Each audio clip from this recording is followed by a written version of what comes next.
going to talk to you, Amber. Yo, we're going live, girl. Okay, you're fine. Sorry. But you can't I'm gaslight me. You can't come in and gaslight me. That's all I'm saying. not gaslighting you. What are you No, no, talking no, about? no, no, not you. I'm talking about Icky that's laying in there in bed. Oh, we're Oh, live. yeah. No, I feel you, girl. I feel you. I'm just like, oh my gosh. I'm just like, I'm on cloud nine right now. I'm gonna drop the PayPal and stuff now so that way if people want to come in and donate, they can. Michelle, Hi, Indigo. She said, hey, I'm early here for once. yay! My name is Indigo Montoya. You killed my father. Prepare to die. And I'm sorry, I look like shit. Because my daddy came over and wrecked my makeup. I think you look great. I got some extra marks. And thank you for saying I look great. I look like a slut, you know. And they left another shirt for me. Is that a tank top or a t-shirt? No, it's a black shirt. It's a t-shirt. Yeah. I'm such a sucker. It's ridiculous. I haven't felt this way about someone in fucking years. And this is literally the first time in my life anyone has actually treated me like a human being or a princess. Like, I swear to God, Or princess. just making you feel feminine in general. You don't know how happy I am for you. Oh, I am so happy to see you be able to come back Tara from Bradley's a all, just I'm horrible here love to life in general. thank you, sweetheart. I'm sorry. I didn't mean to interrupt. I just saw Tara Bradley in the chat say, I'm here thinking the gaslighting is real. I'm not gaslighting her. I don't have enough gas right now to do Mhm. it. Hi, Tara. No, she's not gaslighting me. We're just talking about something that happened at the house. We were talking personal business with, you know. I mean, that's my thing, anyways. I always talk about my personal business. Mm, like my daddy. I could not believe it. They texted me, they left this morning, and then they texted me in the afternoon, like early afternoon, saying, hey, I'm off early. You want me to come over? And I'm like, oh my God. Oh my God. And then they came over and wrecked all my makeup. And then, had to leave. But I had to do this, so it worked out.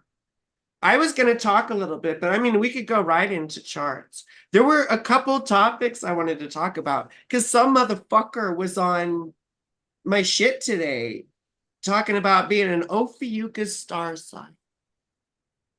And I'm like, are you joking? Are you for real? And they're all like, they were serious. In fact, they were very serious about it. They said they'd done their research and this was a Mayan constellation. Well, no, it wasn't. It was Greek. And that it was this hidden 13th sign. And that the Mayans had, I'm sorry, according to the archaeological record,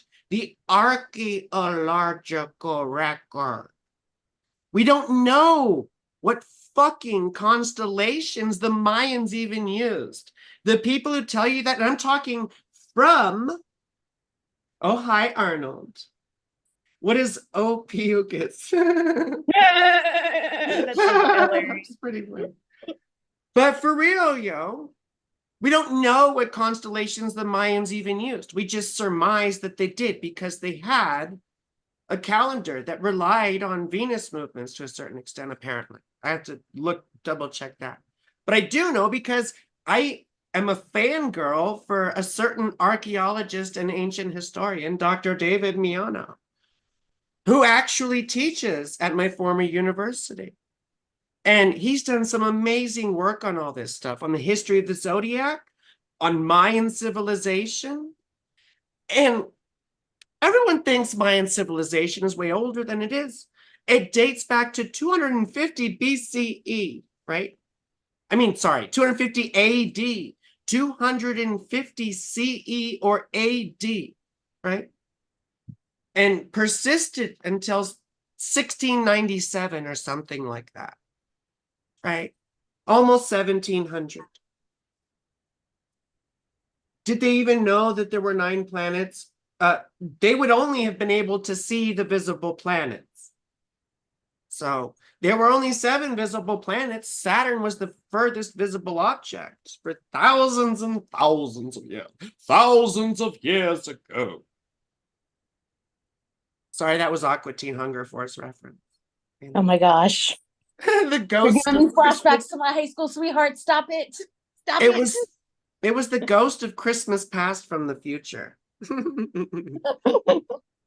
Rosie put her birth info in. So Autumn, I'm sorry, my daughter's bestie is Autumn. And I have all these A names. Both my besties are Anne and Amber. 2 A's. And then my daughter's besties both start with A names too, you know. It's so funny. Me and my daughter. But the interesting thing about that is that the constellation of Ophiuchus is older than that. It dates back to about 400 BCE. Or sorry, yes, 400 BCE. And it's distinctly Greek. It's a distinctly Greek constellation. You see? And the first references to it are in ancient Greece, around 400 BCE. But astrology itself has a longer history than that. And it goes back to ancient Mesopotamia, particularly what they call it Babylon or whatever. But when we say Babylonian, there were so many different cultures that were crisscrossing and colliding and all this thing. But they were pretty well united by common religion and common language, right? Ancient Sumer and Akkad. Yes. So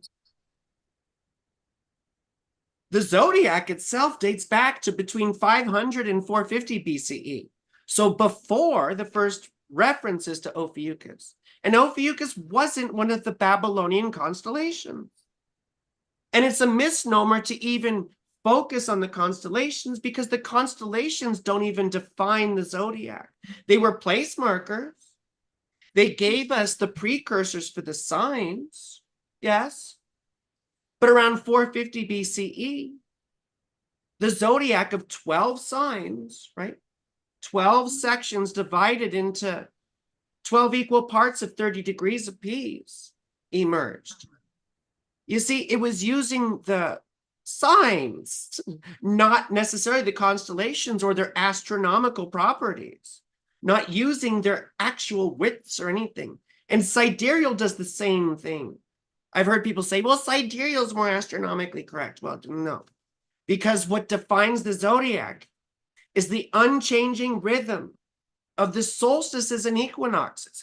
That's the solar cycle. And it's where the symbolism of the zodiac comes from. Even in ancient Babylon, we're going to use ancient Babylon just for brevity purposes. But even then, they were using a solar lunar calendar. And they did assign signs to months, right? Particular times of year. And so that's how the zodiac eventually emerged. It was a practice that started and evolved over thousands of years, really. Because the oldest references, possibly, right? We're on shaky ground here. But we see possible references to the constellations that make up the signs going as far back as ancient Sumer. So 3200 BCE, right? And I'm talking like Leo. And there's evidence that the fixed signs were the original constellations because during ancient Sumer, the fixed signs, that is Aquarius, Leo, Scorpio, and Taurus, those were the ones at the cardinal points. And what are the cardinal points? The solstices and equinoxes, right? This is very important stuff. And this is why Ophiuchus isn't a sign. It is a constellation. It's not a sign. Right? Number one, because the constellations don't define the fucking zodiac. Everyone says, oh yeah, it's the 12 signs along the ecliptic, and Ophiuchus barely touches the ecliptic with the tip of his penis. Right? Hello, MZ Colston. You Yeah. and the penis jokes kill me. Well, I'm sorry. Well, it's okay. I have to let you live, but go on. But this is important stuff because people watch the fucking History Channel and Ancient Aliens and Nostradamus, and they take all that stuff where it's the speculation that's done by people who aren't even doing real scholarship. They call it the History Channel, but it might as well be called like the Fantasy Channel. Everything's fucking aliens and Hitler, And apparently Hitler was talking to aliens, according to them. Yeah. That girl. That was a 1960 show. I have this heater on, and I need to turn it on. Oh, daddy shit. Oh, gosh. Oh. Is your house cold or something?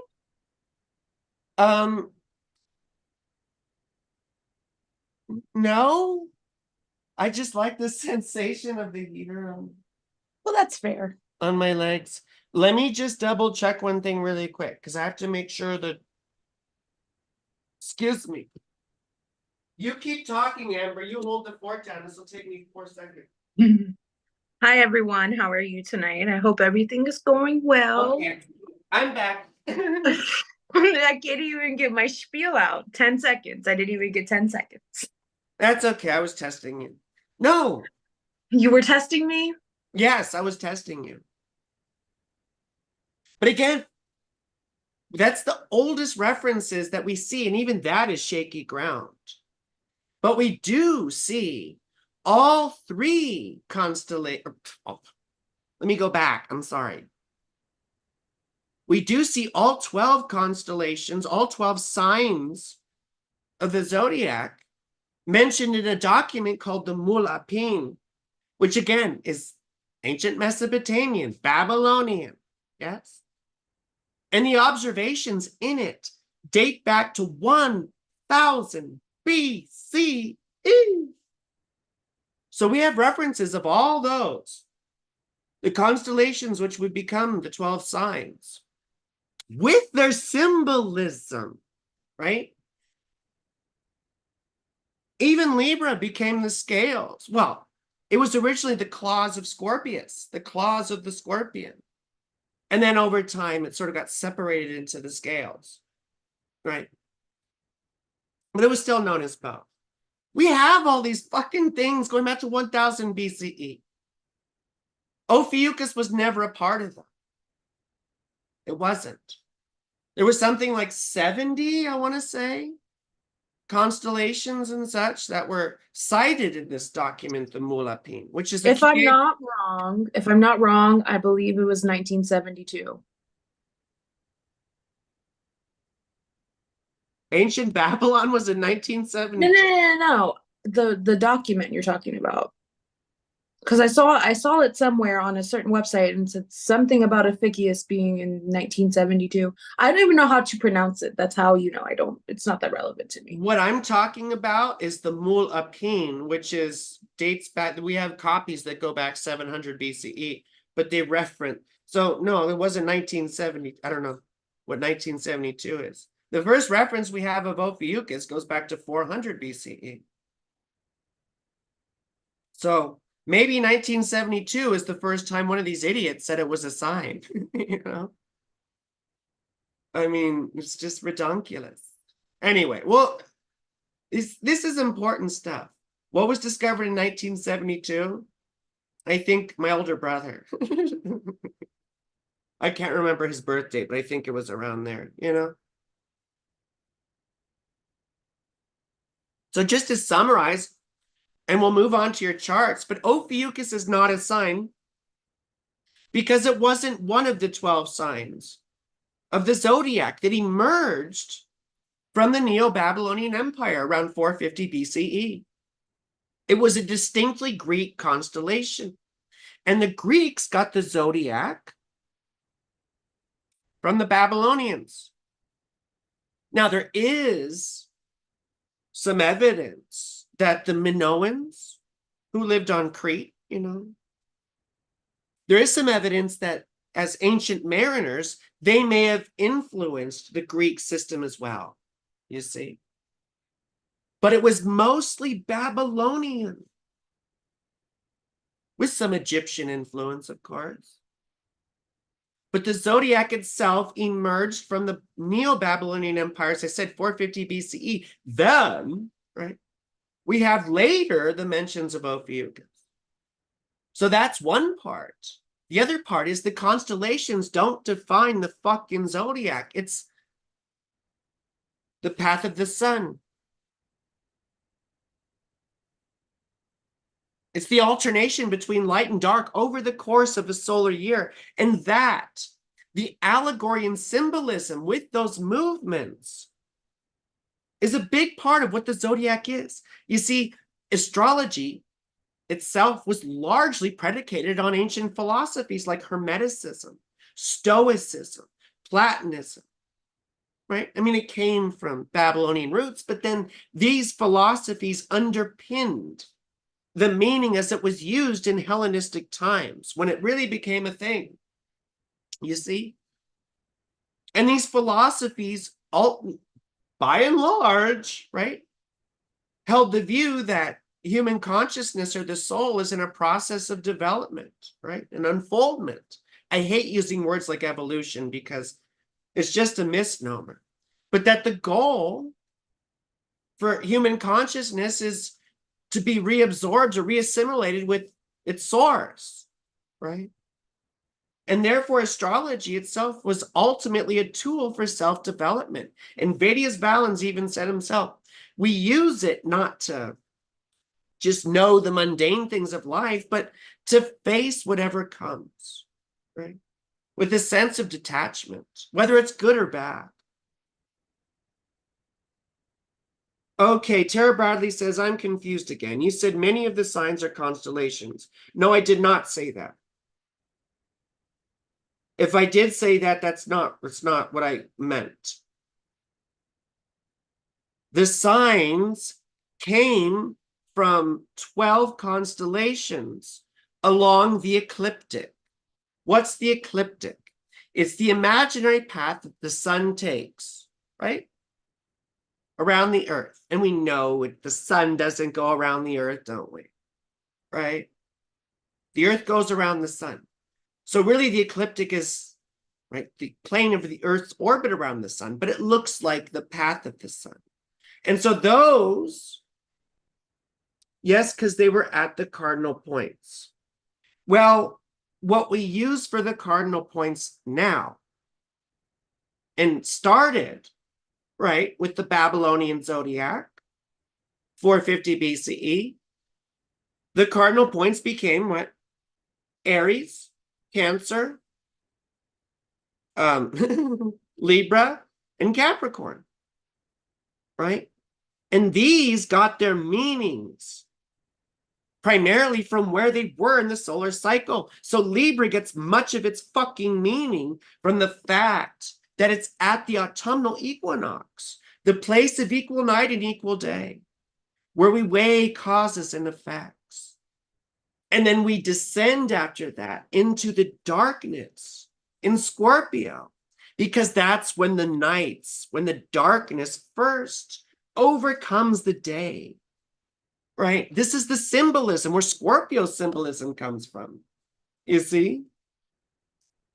Scorpio is that first sign where the darkness overtakes the light. And it's also ruled by Mars. So you see, the signs primarily got their meanings from two places. Their place in the solar cycle and the planets that rule them. So when I'm talking about signs and their relation to constellations, it's that they were merely place markers. They were placeholders.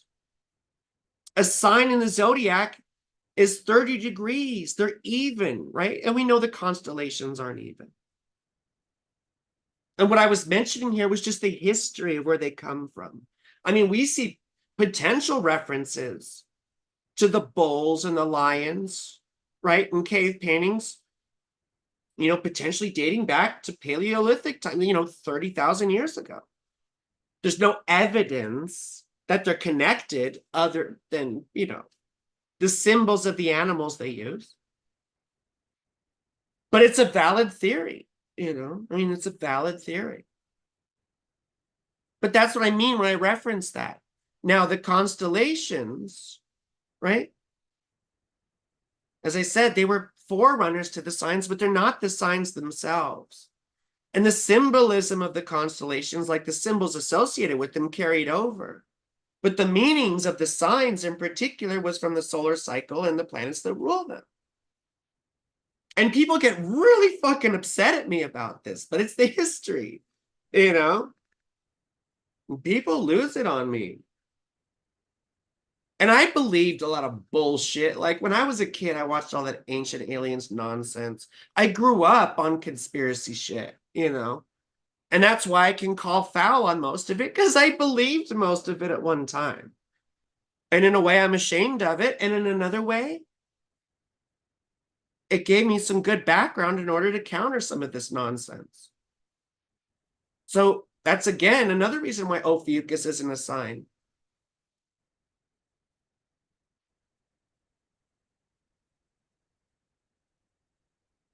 Because constellations aren't always fucking signs, even if they're touching the ecliptic.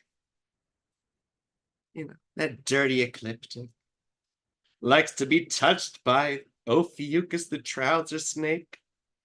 I call him, right, because he was known as the snake handler or whatever. I call him the trouser snake handler. But the cool thing about Ophiuchus is the symbolism too, because it relates to Asclepius, right? Asclepius was the son of Apollo, the sun god in Greek mythology. And Asclepius was a famous physician. I believe he was instructed and tutored by Chiron, right? The centaur, who was also a famous physician, you see. And anyway, Asclepius did some stuff. It is the bad resources. That's why you're great. And sweetheart, I totally understand. The only reason I know what the bad resources are is because I did them. I didn't start my astrology business till I was 38 years old. Daddy. Oh, until I was 38 years old, So I spent a lot of time doing bullshit in between, and so most of the bullshit I can typically call out, like evolutionary astrology. The only thing I got of use from any of that nonsense was the out of bounds planets, because Stephen Forrest did a lot of work on out of bounds planets. And that shit is interesting because I've got my Venus, out of bounds pretty significantly at 25 degrees, declination. And that typically makes trans people and gay people, right? Gay icons and trans icons. Like Miley Cyrus has it, Bjork has it, Harvey Milk had it, and a bunch of other people. So I'll stop talking about all that shit because I'm sure people want to have their charts done, And we could talk about March astrology through it. My brother Rory. Oh, Rosie says trouser snake. Yeah. He's the trouser snake handler. The trouser snake handler. Do you want to do transits for everyone? This go around, do you want to talk about March? Does anyone? Well, yeah, I can talk about March transits, and that would be lovely. I just want to make sure I don't miss anyone's stuff. Yeah, me too. I'm just trying to make sure if anybody wanted a natal or a synastry or a transit reading. I mean, I put all the info in the comments below. So if you do want a natal, synastry, or transit reading, please drop your info in this order: date, time, and city. Okay, and I see you in the chat now. So I'm leaving the chat open, our Okay. Zoom chat, and I'm saying I'm ready. I'm ready. But in the All right. meantime, Let me pull up this first one here whenever you're ready. for sure. Let me open up Solar Fire. Okay, I'm ready. Oh, Rosie has the same birthday. Well, not the same year, but the same birthday as my great grandma. God rest her soul. So her birthday is July 3rd, 1982 at 10:54 p.m. in Kenosha, Wisconsin. Oh shit, I put that in the wrong place. Oops. I just fucked up. That's my bad. Hold on one second. I have to open it again. Solar Fire is so whack because if you put something in the wrong space, it gets all fucking crazy on you. Arnold Robbins asks, what information? Date, time, city. Date, time, city. I did drop it in the comment. If you see, I am the moderator in the chat. So when you look for my comments, I will have a wrench on the side of my name and the info will be there. Oh, now I'm adding Rory as a moderator. Okay, Rory can be a moderator too. Yay. I just added him. I didn't know I could do that. I think you can add multiple moderators. I think as many as you want. For show. For show, for show. God. I just figured that was my job. And Ooh. we don't give it to Rory. No, I gave it to Rory, so if like I get harassed or trolled or whatever, just in case. It's a rare occurrence, but if y'all come in here doing some shit like that, I swear to God, if I don't get to you, Rory. Yeah, it's just a backup. I know you do it. Don't be all offended. So No, you don't understand. I'm a Leo. I'm territorial. I know, sweetheart, but you know. It's okay. It's no shade towards Rory. It's all love. Just kidding. No, I know you're possessive, but you're my besties. My brother's my bestie too. Well, your brother should be my bestie too, because there's man advice I need to ask him about that he would be able to give me straight up. Yeah, he's pretty good at all that shit, surprisingly. I mean, not surprisingly, but you know. He's a literal genius, but you know the thing about geniuses with Mercury and Pisces. But he's a total sweetheart too. I mean, yeah. But he broke my nose twice. So there's that. Well, you shouldn't have done something to piss him off. You know he's innocent. I used to tease the fuck out of him, like really bad. Like really bad. So, you know, Geminis and Aries together. But okay, so back to this birth information. We have Rosie the Riveter. I'm sure she gets that. That's so unoriginal. Rosie. Okay, Rosie's asking for a transit reading. She commented and said transit. Perfect. We're going to look at her transits. She's July 3rd, 1982, which I sort of memorized. And what time again? 10:54 p.m. Oh my God, I memorized her time too. 10:54 p.m. Kenosha. Kenosha. Okay, then I said it wrong. I'm so sorry if there are viewers that live in Kenosha, Wisconsin. I apologize. I figured you were trying to say it with the correct accent, like Kenosha. You know? I'm from Kentucky, y'all. My accent just kind of varies, okay? Y'all. Y'all. Y'all. I do have a little bit of like an accent though, especially when I say Wilder. Wilder? I don't say Wilder. Yeah, that's how I say. Don't make fun of me. That's how I say it. It's Wilder. Like, do you want to go get Wilder? Absolutely. Nice. Wait, where did my fucking... I had a list. Is my shit showing up, by the way? Oh, here it is. Here's my list. Yeah, I see it on my screen, but let me go over to the YouTube real quick and see if it's playing out. It's played out? It's playing out, like if it's on the YouTube screen. Yo, Saturn girl, that shit is played out, yo.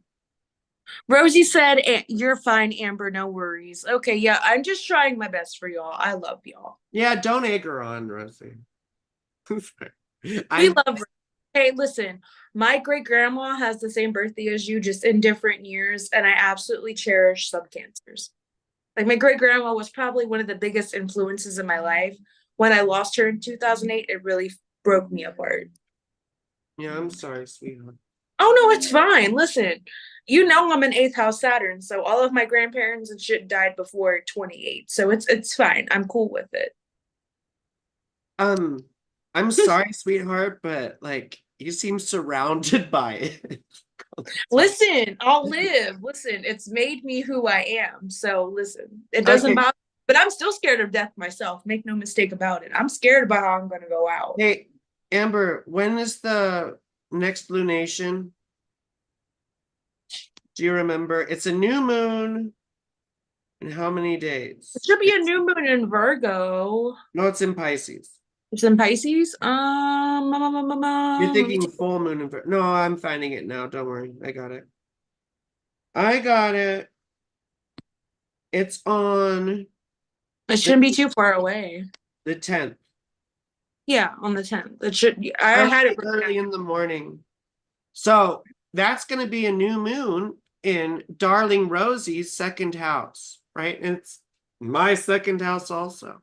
So this is a wonderful time to set intentions that have to do with your financial well-being, you see, and your material stuff, right? So if you're trying to improve your situation, if you want to make a big purchase, right? If you're trying to make improvements to your business, right? Or get more fucking organized with your finances, then this is sort of a time to set those intentions.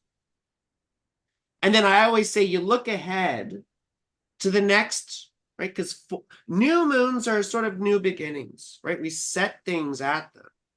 Yes. And, I'm a materialist and an empiricist.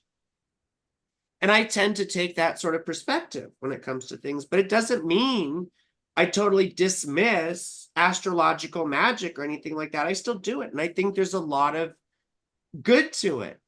And quite frankly, like I do planetary devotion using the planetary hours. Inanna is my mama, Venus, right? And I know that ultimately she's just a fucking rock, right? It's just a rock floating in space with sulfuric rain, and blazing heat on one side and freezing cold on the other.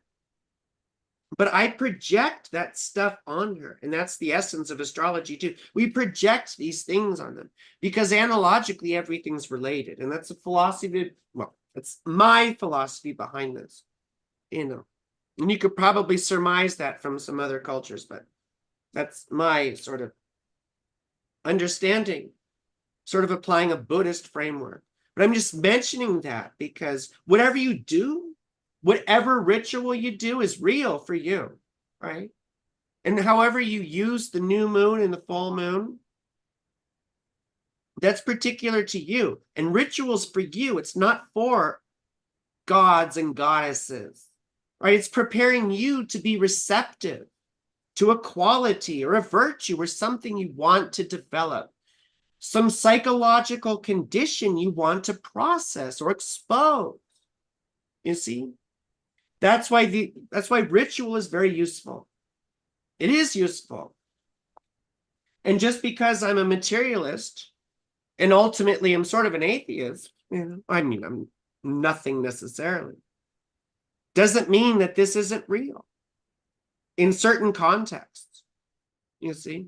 So I'm just saying that because you can use this new moon, right? You can use this thing to your advantage, right? And so the next thing is all this shit is going into Pisces, right? So Mercury's going to conjoin Neptune in your second house. So you have to be careful and aware, right? This starts, or is exact rather, on March 8th, in just a few days. So you have to be aware of being like overly optimistic about your finances, right? Like, oh, I can spend money, And I got to speed up here because we got a lot of people to get through for sure. And I talk a lot and it's all important stuff though, I promise. You got 2 minutes. Thank you. The new moon, right? We just talked about. And then Venus enters Pisces, your second house. And the wonderful thing about Venus and Pisces is she's exalted, right? And I'll tell my Pisces Venus jokes in a second because I like to make fun of Pisces Venus. Rory, my brother, has Pisces Venus.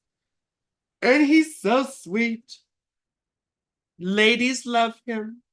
Pisces Venus. I just joke with him that he's so fucking naive sometimes. Right? It's like a white van could be outside with free candy painted in blood. You know, and he's like, oh, hi. I'm like, no, Pisces Venus, it's a trap. Don't go. Right. But this is a wonderful time for us, being Aquarius risings, Rosie, because it's a time where we could make material acquisition, where we want to buy nice things, you know. But when Mars is here, and Mars enters Pisces on the 22nd, and while Venus there sort of gives us a taste, right? We get taste.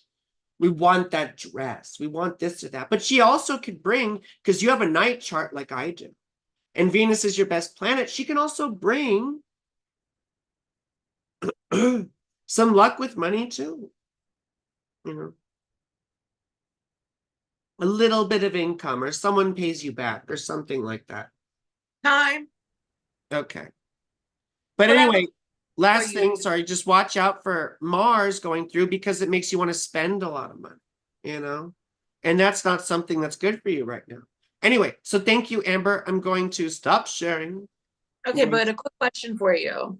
Yes, Just my to darling.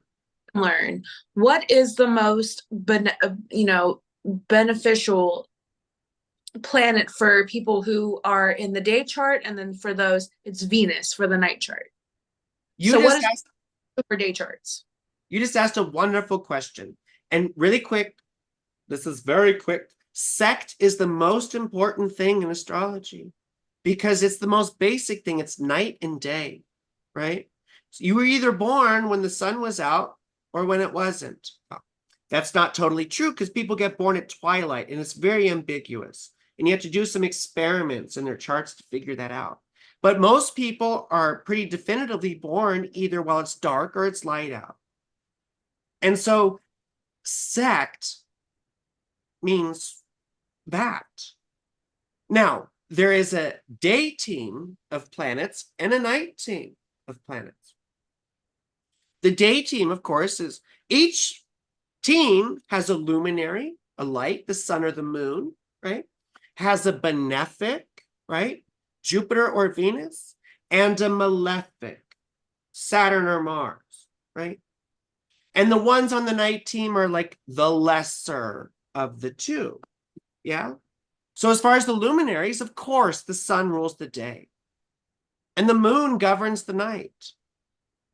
As far as the benefics, Jupiter is the day benefic. So the best planet if you were born during the day. Whereas Venus is the nighttime benefic for those of us born in the dark. Right?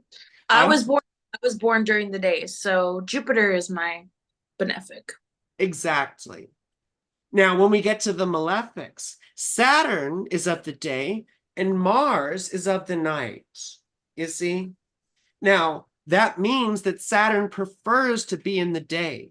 So Saturn in your chart is nicer to you, you see? Whereas Mars hates being in the day. So he's meaner to you. So Mars is your most malefic planet. I was gonna say Saturn could be a little more nicer not being placed in my 8th house, but that's for another day.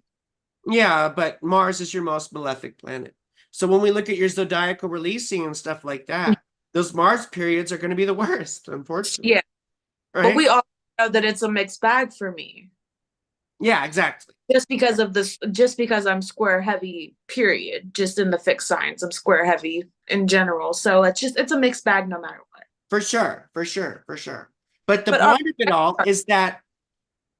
point of it all is that the malefics, right, of their sect don't like the other sect Mars hates being during the day because he can't blow off steam. The day is like bounded, boundaries. And Saturn likes boundaries. So Saturn likes the day. Mars doesn't like boundaries. He needs to let off steam. So he's at night when it's cooler and he can let off steam. You see? So Saturn hates night charts like mine. And I'm Saturn girl. And I always say, you know, Saturn's really hard on me.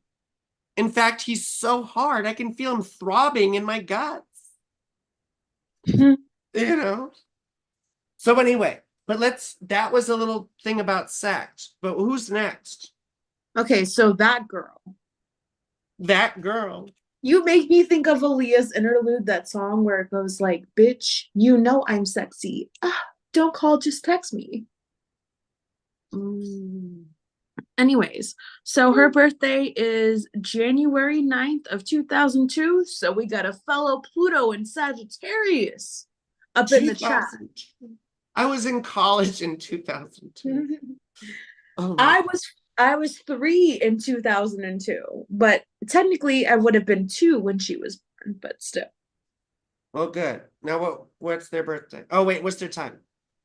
3:15 p.m. What's the time? 3:15 p.m. in the afternoon. It was the song from Rent. They go, what's the time? Well, it's gotta be close to midnight. My body's talking to me, says time for danger. Anyway, wonderful, wonderful. I love Rent so much. So what city though? Llama. If I'm reading this wrong, just put it in the please. fucking chat, yo. Just okay, Llama. I am Llama in Linda, California. Oh, Loma Linda. Everything. Loma Linda. Okay, well then you pronounced it correctly. Llama. I just didn't know if it was a capital I or a lowercase L. So sacrifice me if you must. I'm just playing. It's just like everything in California. I'm from California. Is oh wait. No. My microphone changed. Oh. I can still hear you. Okay, cool. We can all still hear you. Okay, cool. Can everyone press 1 if they can hear me and Frankie in the chat? If you can hear me, they can. That girl. I know. I wish I knew your name or like an initial or something, but you know, if you want to be that girl, then you know what? I'm gonna be that girl with you. Just let me know. Sorry, I had to. Aw, your friend Caleb is here. Oh, Caleb. I love Caleb. Okay, everyone can hear us. They're all pressing 1. So Caleb cool. missed all the great. Thank you, Amber. That's wonderful. Everyone's pressed 1. I wish Caleb had heard our little talk about, you know, materialism and Babylonian astrology and why Ophiuchus isn't a sign because it's not his. I should track you down and have a conversation with you, sir. Who's tracking conversations? No, I want to have a conversation with Caleb and ask him why he was late. Don't you know? I'm just glad he's here. I'm just. It's like, show up for your meeting today. I'm going to hold you accountable and cuss you out. I love Caleb. We love Caleb. I love Caleb changed my life. I wouldn't be Saturn girl if it wasn't for Caleb. Hi, Frankie. Hello, Frankie's accomplice. Firstly, I'm her assistant and one of her best friends on planet Earth. Get it right. Get it right. I know, but I wouldn't be Saturn girl without Caleb. Anyway, but the first thing that comes out, yo, is Saturn in the 1st house opposite the fucking moon in the 7th house. And that's rough. And what's doubly significant about this is then the North Node's in the 1st house. And this is like a very, very, very clear chart to read, you know, as far as the psychological implication. Because Saturn in the 1st house has an issue with codependence because by default, it typically looks for its value in other people. Right? It has an issue finding its own validation from within. And that's a struggle in life, you see? But as we get older, wherever Saturn is in our chart, and especially you being a day baby, right? These are surmountable difficulties.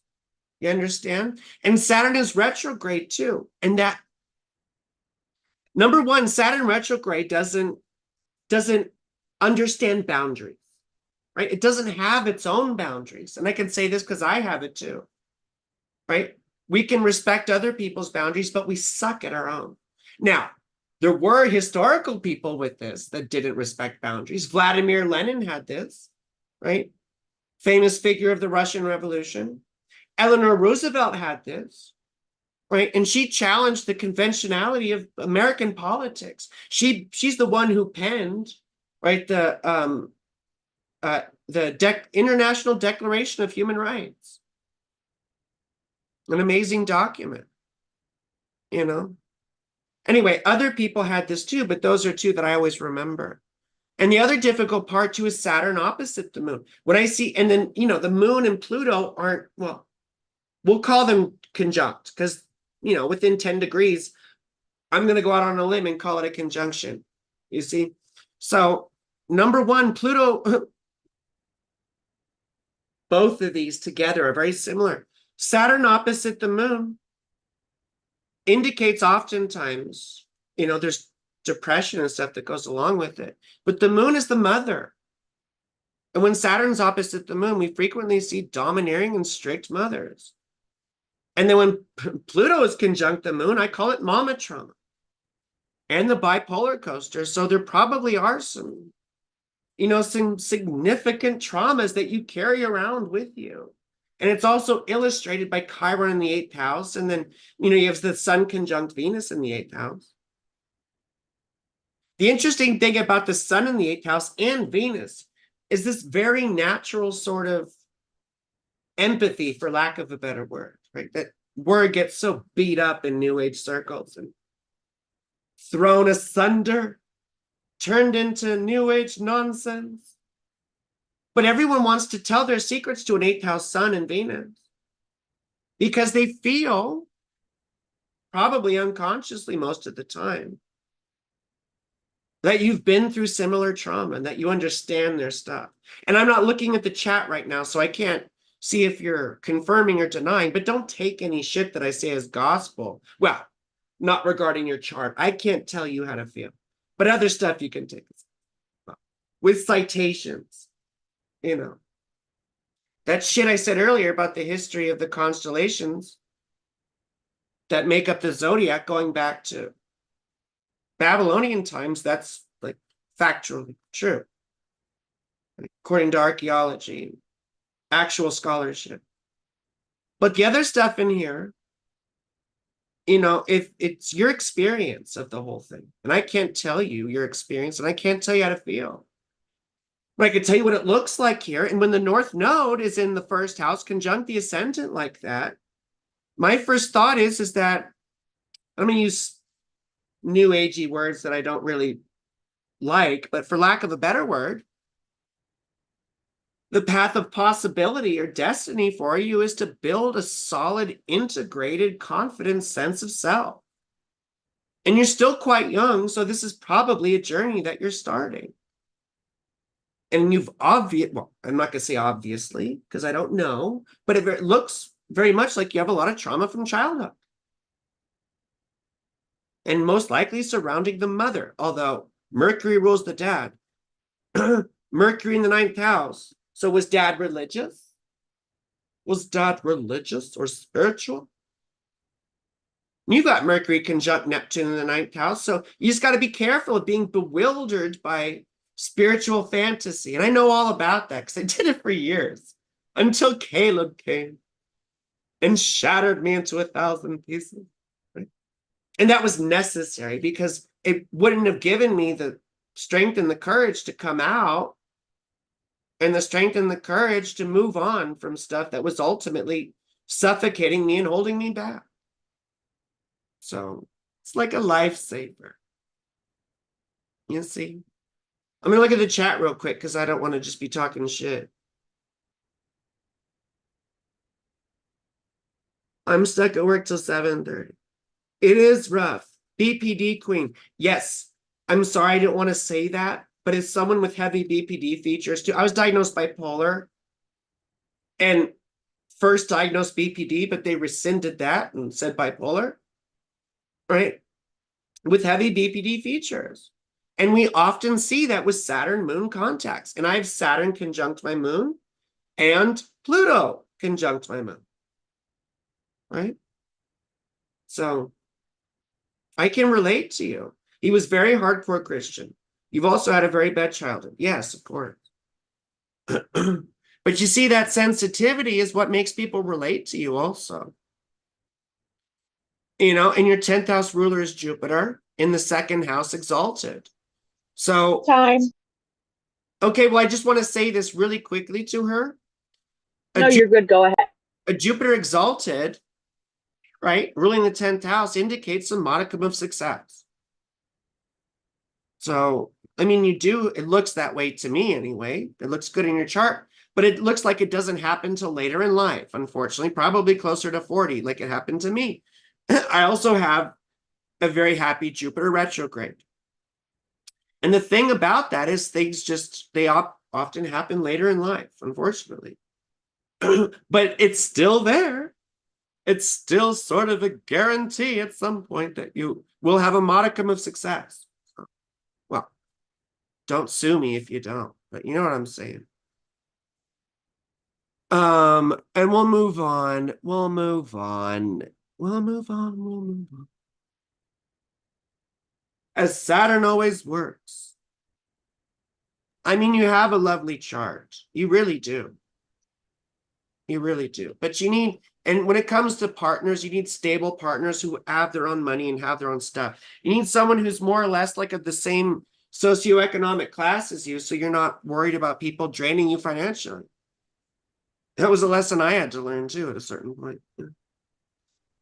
You're welcome, my sweet. You're welcome. God, my hair looks terrible. I think your hair looks fucking fantastic. Same with my hair. I Thank, have the Leo hair though, just going on. thank you. It's Mars hour right now. That's right. So it's time to work. You better work, bitch. So, Okay, so that girl was commenting on the reading while you were reading it. She said it is rough, bipolar disorder queen. I would agree. All of my friends come to me with their childhood trauma. I've also had a BPD, pretty bad childhood. my Yeah. my darling, let me interrupt for a second. BPD is not bipolar disorder, it's borderline personality disorder. And they're two different When illnesses. I see BPD, I could it when people say it to me, it's either they don't specify this, so I just assume bipolar disorder. But if BPD, borderline personality disorder, is correct, then yeah. Yeah, because that's what it references when people say BPD. When people say bipolar or mean bipolar, they say bipolar typically. But I had Okay, both, and as I then was saying, I had both diagnoses at different points, right? But it changed to bipolar. So, but I relate to both because I've only bipolar diagnosis, but I also have MDD, which is major depressive disorder, PTSD, which we all know what PTSD is. yes, I have it too. A bunch of us have PTSD because, you know, Oh no, 95% of my clients have some kind of PTSD or trauma surrounding either their childhood or relationships. 90% of my clients have been through sexual assault. It's so sad and so scary, but again, it's so nice to connect to people, like to feel understood, you know? Well, and you and I have It's had some fucked up experiences, so we can relate to people. You know? Oh yeah, we share a lot of shit that people don't really think about or don't process. If you guys think that the headphone is better, please press one because I think the headphone is a lot better. Can I have the next person's chart information? You sure can. You sure can.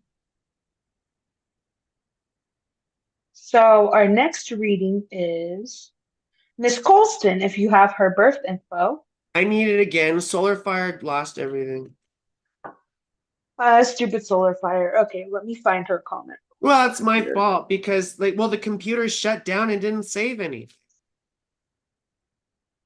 So her birthday is December 9th of 1976. That's Her right. birthday, her birth time is 6 p.m. and her city of birth is New Orleans, Nolans. Louisiana. Nolans. You know Louisiana. what I think of, Frankie? And maybe I was too young to be watching this, but the Bad Girls Club. This girl, so on the season I was watching, it was 2012, and her name was Judy. So she was like, she had like a voodoo doll she would carry with her and stuff. It was crazy. But she was like, I will cut your face off and wear it for Mardi Gras 2012, bitch. And I'm like, oh my God. That's fucking wild, yo. Yes, I will send you clips. You would die. The Bad Girls Club was literally my childhood. I remember this chart. I remember this I chart. also remember this chart. Cancer rising, moon in the first house, and a very unhappy Saturn in the second house. Like, that's not great for money. Not great for money. Um, well, typically we grow up with a lack of resources, but I'm sure I've talked to her about this stuff before. So I want to focus on all this other bullshit going into her ninth house. Oh, excuse me. Right? Because, Venus is about to go into Pisces first, which is the ninth house. And often we can see either a female mentor, spiritual mentor, or, the ninth house is also astrology, right? Um, Absolutely. what am I missing here? This is bugging me. Sorry, I had to adjust the Zoom bullshit. But you see, when Venus goes into the ninth house, we start being attracted to different points of view. We start wanting to understand different types of things. We get more spiritually inclined or philosophically inclined or interested in new political ideologies or philosophies in general. It's a very kind of fruitful little thing. However, right, you're going to have the new moon there on the 10th. And that's sort of a time to embark on a new practice, maybe a new ritual practice or something like that, but something that makes you feel more in tune with, your connection to existence, whatever that looks like to you. I'm not going to use a bunch of hippie trippy words like, oh, the universe and God and this great spirit. People say spirit, spirit. For me, it's ultimately nothing. And that's what I revere the most is the nothing. Nothing.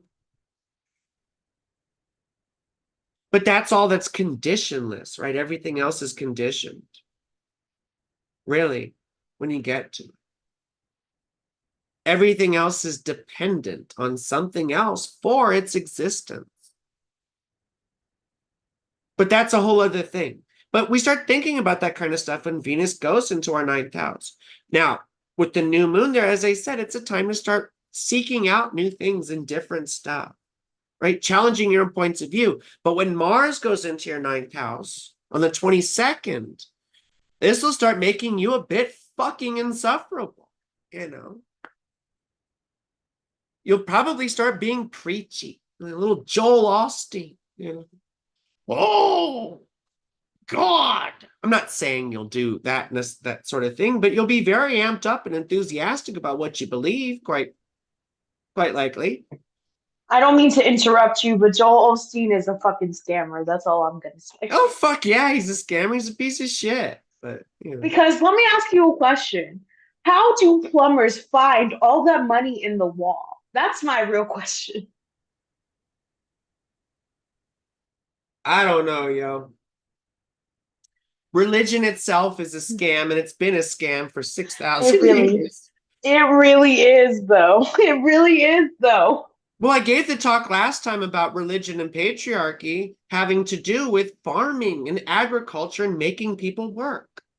The wild thing is growing up, I was raised as half Christian, half Catholic, but I always went to Christian churches. But the thing is that when I sat there in front of 150 people and, realized what they do, outside of church, it's like y'all are hypocrites. I mean, if you believe in such a religion and such a God that you're not supposed to do all these things, then why are you outside of church doing it? Yeah, those Don't come. same They're people are hypocrites. they're trying to negate my existence with their loving God. We love you so much, we're going to get rid of you, you know. So Right. anyway, you know, and it's all just when you're focused on the next life, then you don't worry about feeling good this life because you're going to get all the good stuff in the fake afterlife. Like, I mean, yo, I pray to God in the fake afterlife, I get a fucking break. That's all I really want because this life is not doing me any favors. well, at least we know we get to die someday. And we don't know when we're going to die. You can do the length of life technique, right, in astrology. I just find it semi-unethical because really not knowing when you die makes you appreciate life more if you use it properly. Because you could You're die. gonna have to introduce me to that. Pardon? I said you're gonna have to introduce me to that when we're not live. Yeah, for sure. Yeah, because there was a wonderful practice by a guy I used to follow named Gurji. Anyway, that's neither here nor there. We're talking about MZ Colston. So we're talking about transits with the ninth house, right? With Mars. Now, with Jupiter is going to go into the 12th house here in May. So that's something to be aware of because, you know, this is where it's going to be a year-long transit. And it's where you're going to feel the need to take time out. And if you've been having mental health challenges or substance use challenges or really just feeling self-destructive or off kilter, this is the time to start focusing on yourself and self-care and taking time out of the busyness and stress of all these things. Because quite honestly, this is a great time starting in the spring to find a therapist or to start therapy, you know, to take retreats, to get away from stuff, to have alone time. You know, I call this sort of healing seclusion. Getting yourself out of the space that keeps draining you of your force. And like I said, this is a year-long thing because Jupiter spends about a year in a sign.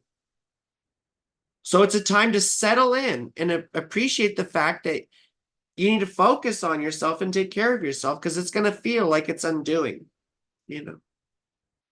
It's the house of self-undoing. Anyway, am I out of time? Kind of. Oh no, we kind of like interrupted the reading a little We bit. did. We So you did have interrupt about it. three. So you have about 3 minutes to go ahead and tell her about her transits or whatever you were going on about. Thank you. You're welcome. Because we did sort of interrupt the thing. Excuse me. And And you know, as a Libra rising with the fairness, I just want to make sure everybody gets their 5 minutes. yeah, of course. Now, Pluto is exactly sextile Mars within several minutes. You know, so at least Ms. Colston here has a good amount of fuerza, right? Force, strength, willpower behind her. You know, these are the kind of people who can get what they want. They're the kind of people who can push through boundaries and obstacles. So, you know, you're not the kind of person that gets held held in captivity for too long. And your moon is very happy in the first house. So, of course, you feel very important, I'm sure. Very important person. Of course, you're sensitive and loving and caring and all that bullshit, but you're a very important person, you know, and you have Chiron square the moon. We talked about that once again, mama trauma stuff and possibly depression, mental illness, trauma from childhood that we carry around like luggage, you know. I think of A Christmas Carol. You ever see that? I mean, read the book by Charles Dickens, but it was very famously made into a Muppet movie. You know, I love the Muppet Christmas Carol. I really love it. It's fun, you know. But anyway, I forgot what I was going to say about A Christmas Carol. That's so funny. Oh, Jacob Marley is the character who's the ghost that first visits Ebenezer Scrooge. And he has passed away, right? And he was his best friend in life, but they were both misers. They were both way concerned with money, right? And sort of a reference to capitalism, which was budding back then during the Industrial Revolution. You know, I believe Charles Dickens was what? I mean, after the French Revolution, obviously, because he wrote A Tale of Two Cities, but I want to say, like, wait, it must have been the 1830s for, you know, Industrial Revolution. I want to say the 1830s.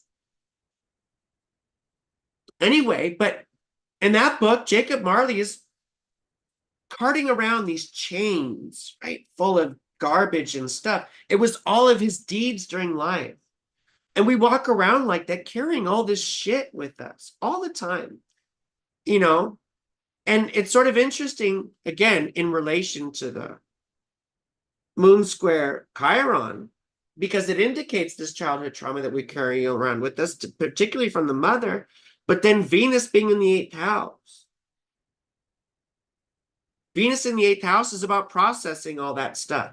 And you probably have a tendency to try and intellectualize things in order to insulate yourself from feeling them.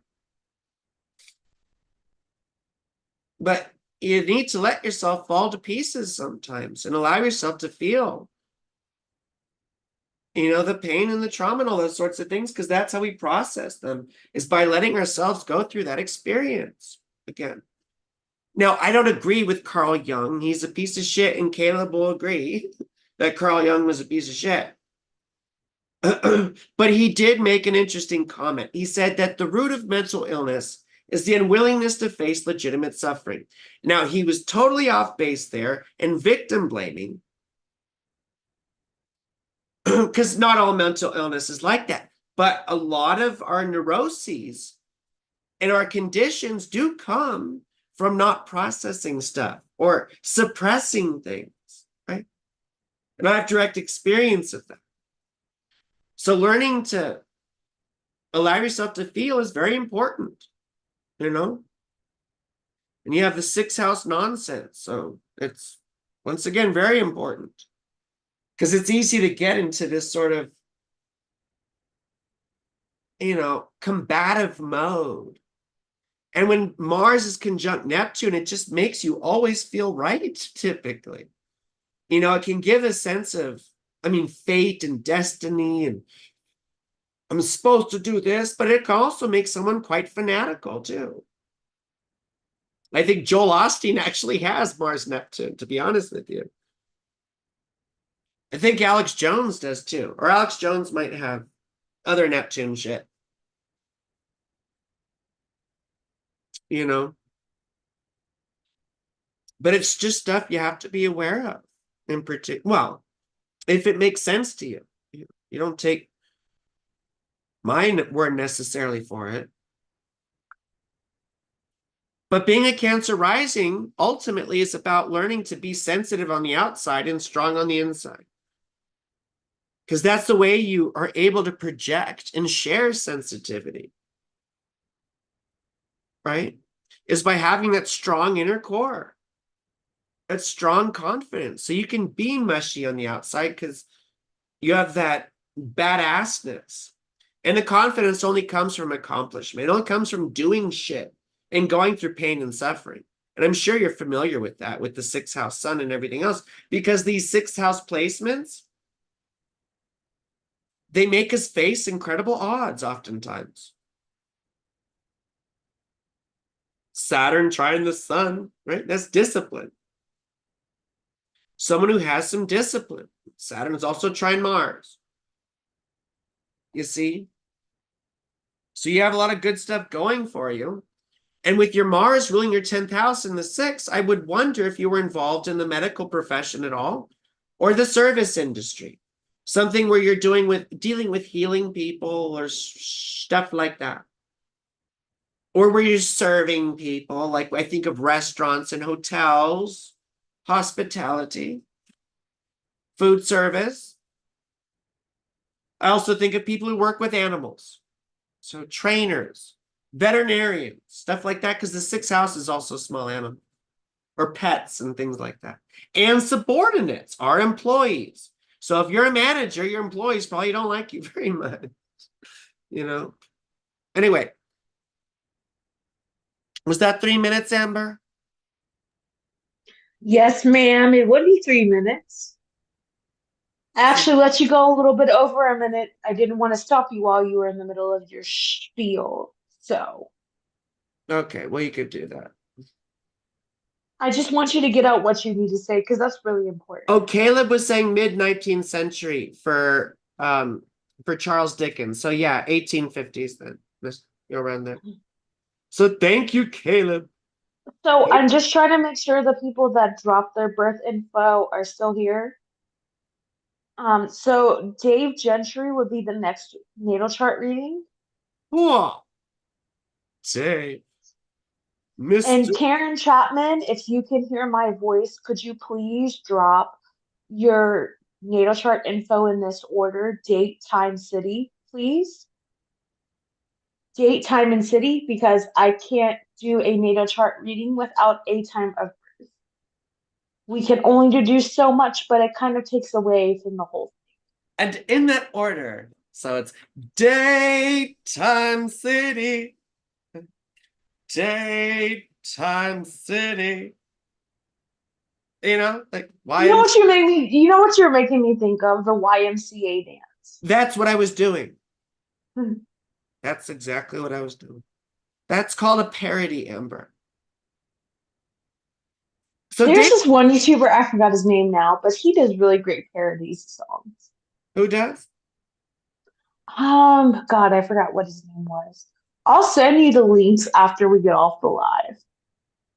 But he does great parodies to all different kinds of songs. It's just hilarious. Okay, what's Dave's stuff?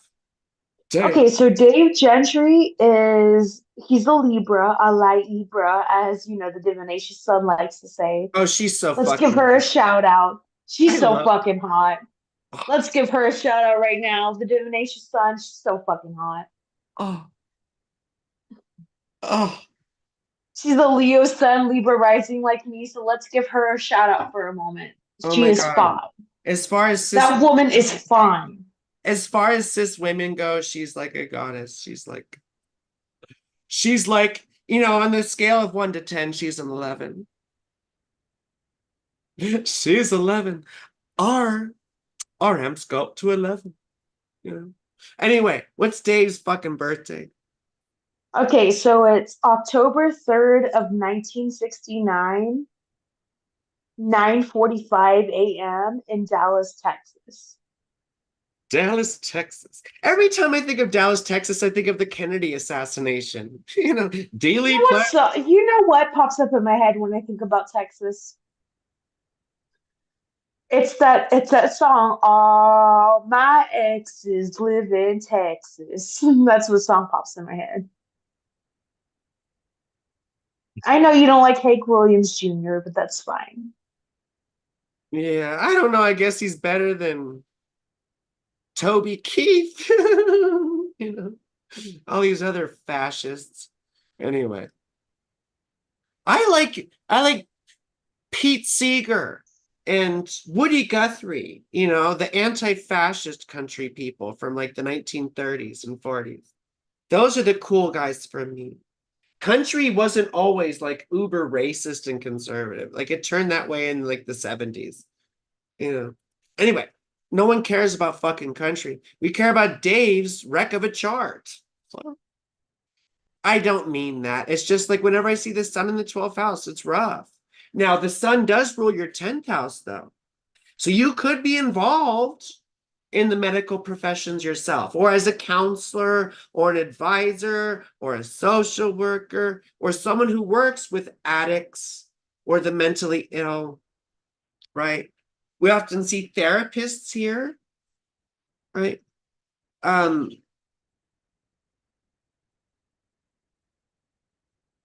Excuse me. Excuse me. Sorry, I have a hiatal hernia, and like burping for me feels like an orgasm sometimes. Um, But the other thing that we often see with the 10th house ruler in the 12th house, like Joe Biden has this, I'm pretty sure, you know. And he's obviously not a therapist. And it isn't like the best thing that we want to see. But you often see people in the healing professions with. So that could be a thing. Now, with you in your own situation, you know, it could feel like you're always sort of in the background or always working behind the scenes, sort of, you know. Now, you may have or had your own issues with substances or mental health or whatever. But I think that also makes you a very empathetic and sensitive person. Now, the first house is Scorpio, right? My new person is a Scorpio rising. Ah, my daddy. Scorpio rising. Oh my God. I can't get enough. I cannot. But the ruler of that is Mars in the third house, exalted in Capricorn, right? And this is very good for getting shit done. Now, when you have Saturn in the seventh house and retrograde, and I always talk about Saturn retrograde having a propensity for being codependent, but Saturn in the seventh house is usually not at all. In fact, it's typically hyper independent. It's sort of like, no, leave me alone, right? Like, only I can do this. Only I know how to do this. And it can be very hard in relationships because there's always this wall where you don't let people in because you don't want to depend on anyone. Because at some point in your childhood, you realized that you couldn't depend on people. You see? You had an experience probably that told you that you couldn't trust anyone. And we get this aseptic sort of feeling towards people. It's very hard to let people in. It's very hard to be vulnerable with people because we do everything on our own, right? Again, the sense of hyper independence. And it's on your descendant, it's opposite your ascendant. So the thing about this balance between self and other is that it is begging to be a balance and be resolved because we aren't independent creatures. We are dependent on each other, not just for our material sustenance. Like, you're not going to butcher your own meat, are you, necessarily? And even if you do, you can only make it so far on your own, surviving. Community is much more important than survivalism and trying to stockpile, weapons and canned goods. Like all the Alex Jones people. Buy gold, right? Buy gold. Stupid bullshit, But it's important stuff to recognize, you see? Because you can't do everything on your own. And sometimes you do have to let people in. And you won't have fulfilling relationships until you allow yourself to be vulnerable sometimes. Now, you do, though, don't you? Because your seventh house ruler is Venus in Virgo, where she's not happy. So usually that means that we meet partners from our friend circle or from our associations or common interests, right? And we typically want them to be friendly first so that we get to know them a little bit before we start the romantic liaison. But my sense here from you is that you probably ended up sometimes in situations where you felt taken advantage of. And quite frankly, I'm sorry, but when I see Virgo Venus, I think of people who are submissive a little bit or who like to be, roughed up a little bit. I'm not saying that's necessarily true or not true, but that's what I often see. And you have the moon in the ninth house like I do. So maybe your mom was a spiritual influence in your life. My mom was into astrology, but just like sun signs and shit. But she was also not a very nice person. But when we have moon in the ninth house also, we start asking the big questions as children. What is this? Why am I here? How is this a fucking thing, yo? How am I conscious? How do I have the sense of being an individual? What's the sense of self? Where does that come from? How am I experiencing things as a particular self? You know? And what's the nature of that? We often ask these tedious questions as kids, and adults just don't want to deal with it, right? Because they've already forgotten. But the best thing we can do, and you've probably done it throughout, your life, is to continue to cultivate that sense of childlike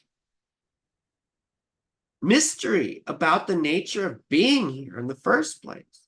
Because you're fucking here, yo. Like, that's wild. That's wild. You're here. Holy shit. You have a fifth house north node like I do. And I think the last person did. I didn't mention enough about that. But this is about becoming childlike more and more as we get older. Now, for me too, it's been about sex. It's not like I didn't have lots of sex before, but my sex life blew up all of a sudden, after my nodal return. But then I also became aware of like wanting love. And I did find, well, it's been 3 fucking weeks, but it sure feels pretty amazing. I mean, shit, fucking strangers at orgies is kind of fun here and there, but it's like, I would much rather. Time. Well, let me go on for a couple minutes because I started talking about my daddy and sex life and shit. So Go ahead. I'll put 3 minutes on the clock. no, not 3 minutes, like 1 minute. Okay, I'll put 1 minute on the clock. 1 minute. Sorry? I'll put 1 minute on the clock. Ready, go. 1 minute on the clock. So the childlike nature of the fifth house north node is like we grow down as we grow up because you were probably a very serious child. I imagine you were. Now, with Jupiter conjunct the sun, like you have this natural gregarious nature, I'm sure. And you're a Libra. You're probably pretty likable. You see? But the sun isn't happy in Libra. So the career has been probably quite checkered. Or at least your reputation and your life image. But life should be all about having fun now at this point. We're learning to enjoy pleasure more. You see? And hopefully sex. Because, I don't know, but like that's like half my life. But all of that stuff. The fifth house is pleasure in general. And it's children. But when I see this, it's about becoming more childlike, becoming more creative, becoming more expressive. And less interested in being a member of a group. Doesn't mean that's bad. It means that you start to take center stage more and more. In my old practice, and I still sort of do this, but I thought of the 11th house as the audience and the 5th house as the stage. And in a way, that's true. Because the 11th house is the people who support us. Our fans, our patrons, our friends. You see? Whereas the 5th house is, well, where we do the shit.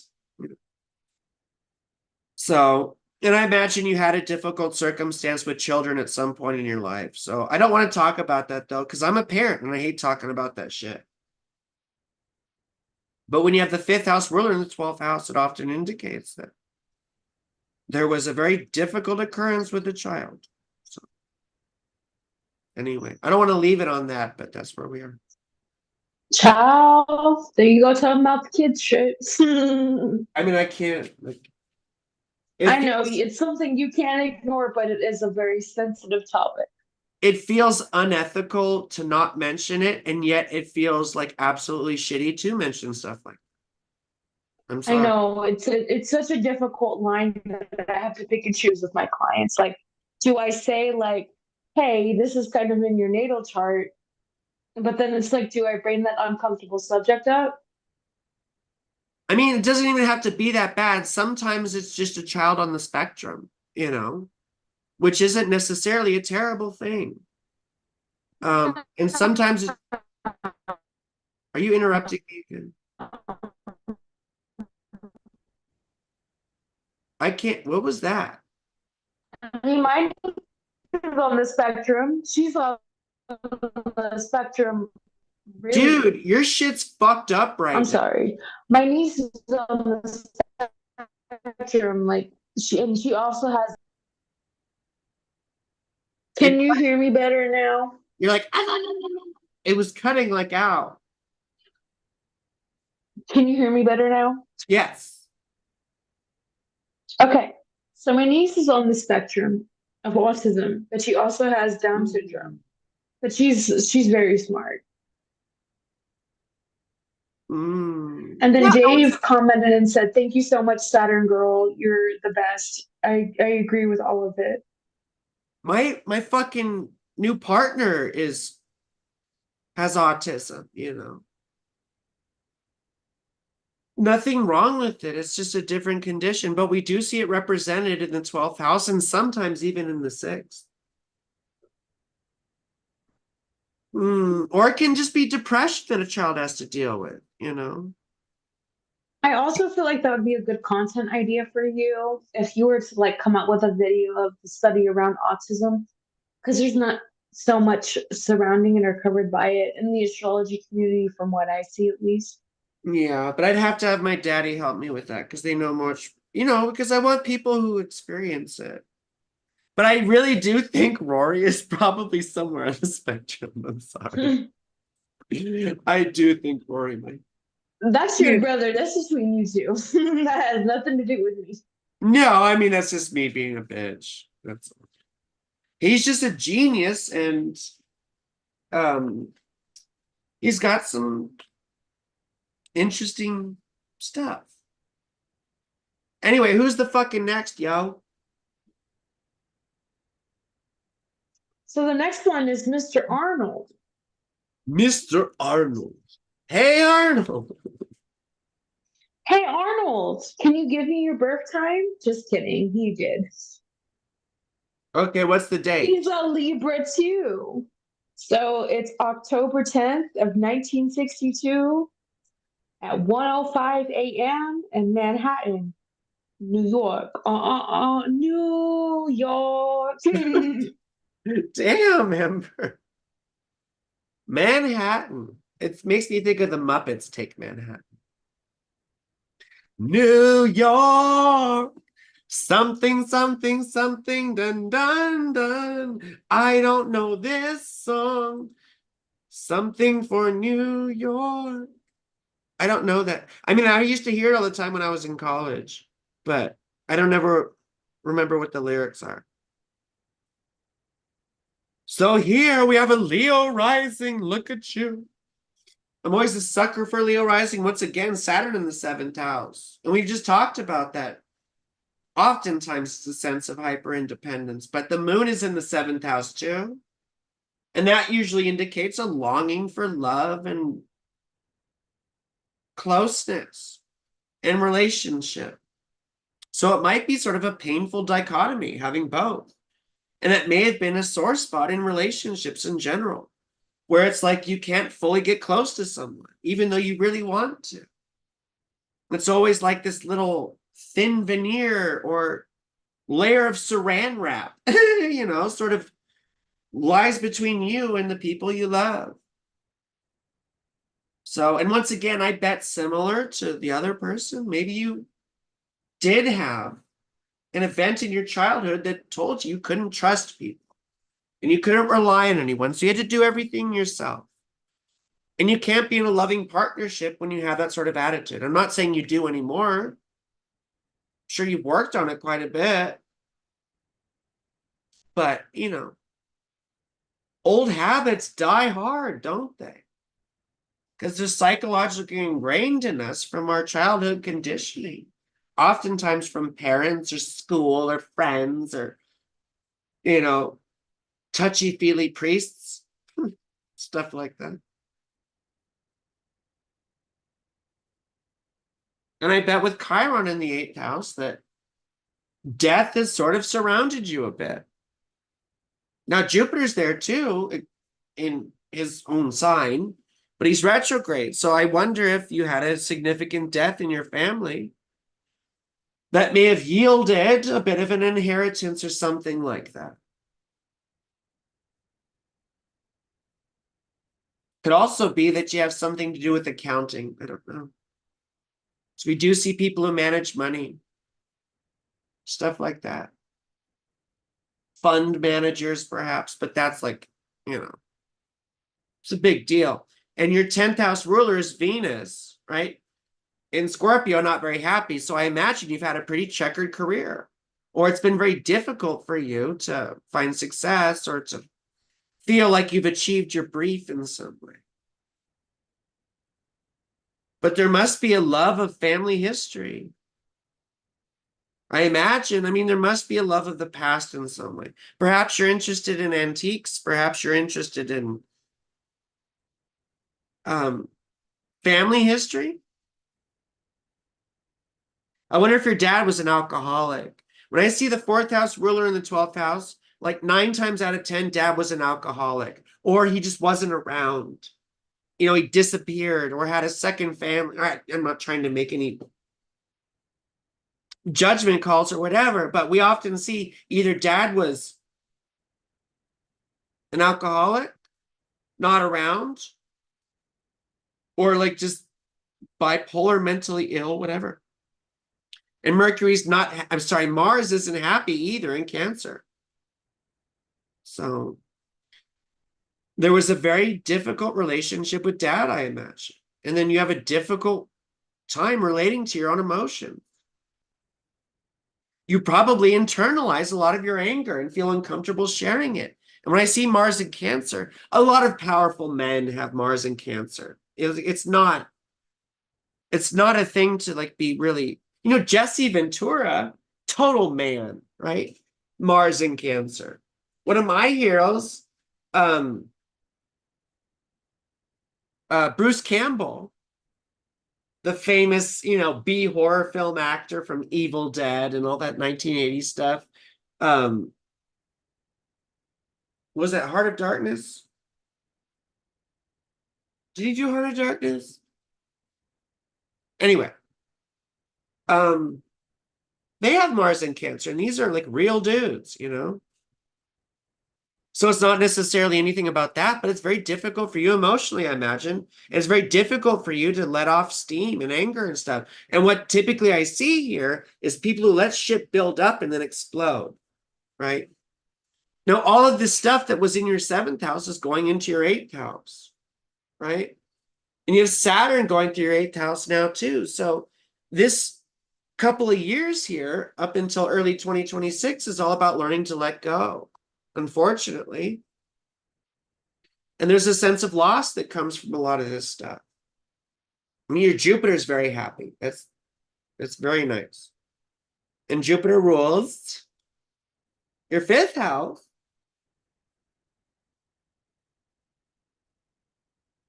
And your 8th house.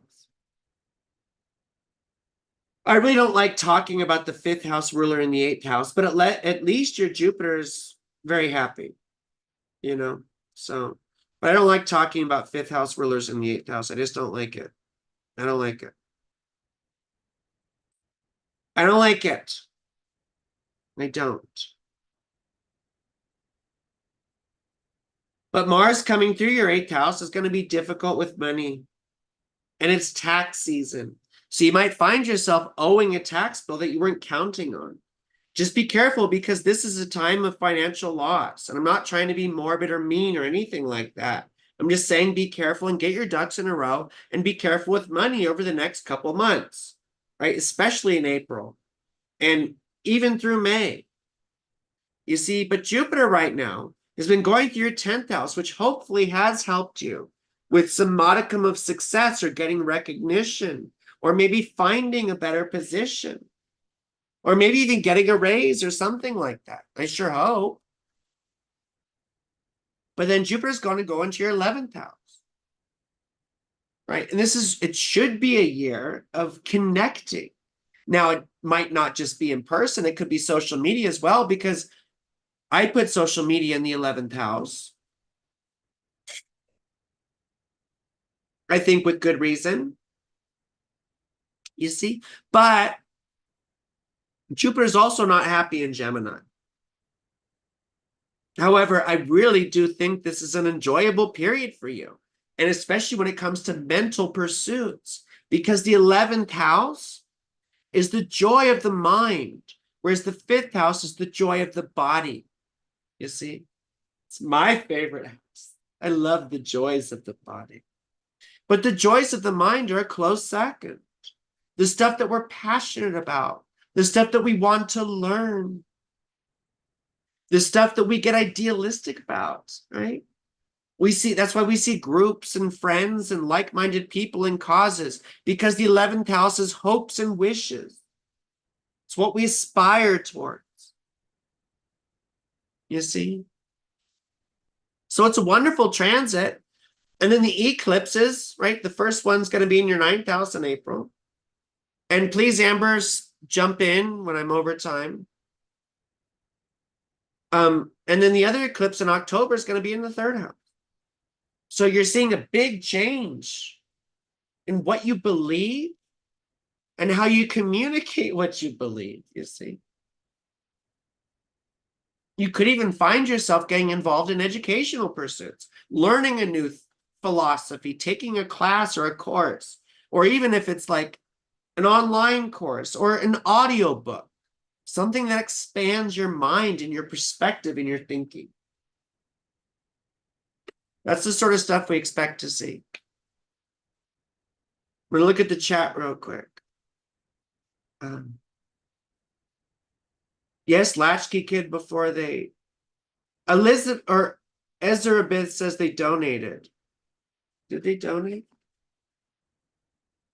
Oh, it's almost Venus time. Did someone donate? I'm sorry, I'm just checking up. I want to make sure I have all my ducks in a row. I don't want anyone to be pissed off at me because I have plenty of people pissed off. I get lots of people. Oh, They either donated via your PayPal they did. They or did. through the YouTube. Okay. They did donate via my PayPal. Thank you. Thank you. Yes, last about 9 years and then it dies. True. Not an alcoholic, but he had an anger of an alcoholic. Well, there you go. Yeah, I mean, that's mental health issues. This came up in your brother's chart as well. Yes, you didn't go to his funeral. Mars in Cancer, I will have to remember that. I grew up in an environment where it wasn't safe to show anger. And that's like very hard for a Mars in Cancer because you have a hard time with that anyway. Oops. Just lost my job in February. I have very little money in my life. It's scary. I mean, you know, big changes. Well, thank you, Arnold. I really appreciate that. I really appreciate that. You know, I mean, it doesn't sound like Jupiter's done a lot of great stuff for you, unfortunately, but I would have hoped that Jupiter going through your 10th house would have been nice. Who donated? It was Erzabeth.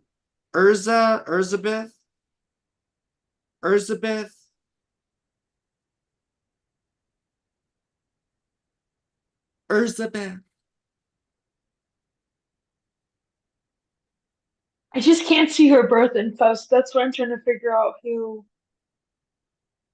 Erzabeth, did you Will see? you check your PayPal and see if she left a message for you with her birth info on it? Oops. It just says 0306 YT. I don't know what that means. Oh, it's 0306 YouTube. No, they didn't leave their birth info. Stop. Wait, am I? No, I don't see any birth info. You didn't see any, Amber? No, Elizabeth? ma'am. Elizabeth? Everything's disappeared. Every 100 comments, it disappears. So I'm scrolling back up and I don't see her stuff. Elizabeth, my darling, can you please just post your birth info again? Because unfortunately, my assistant Amber didn't see it. Well, I put it in the comments already, so. Obviously. Okay, I got her birth stuff I know. whenever you're ready. Elizabeth. Everybody. Elizabeth. Catch me outside. How about that? That's me on the inside, Frankie. Dude, I had such a big crush on her. Like, for real. I don't know what it is with Oh, me. I know. Yeah, you sure love her little Aries ass. I know. Nah, but I don't know what it is with like thuggish girls. Like, I don't know. It's all the Martian energy, don't you know? For real. Why do you think we're friends? Oh, for real. Yeah. Where's the bed? I'm gonna share my screen. Another fucking Leo rising, yo. Wow. Wow, wow, wow. I think me and Elizabeth would get along. Look at that.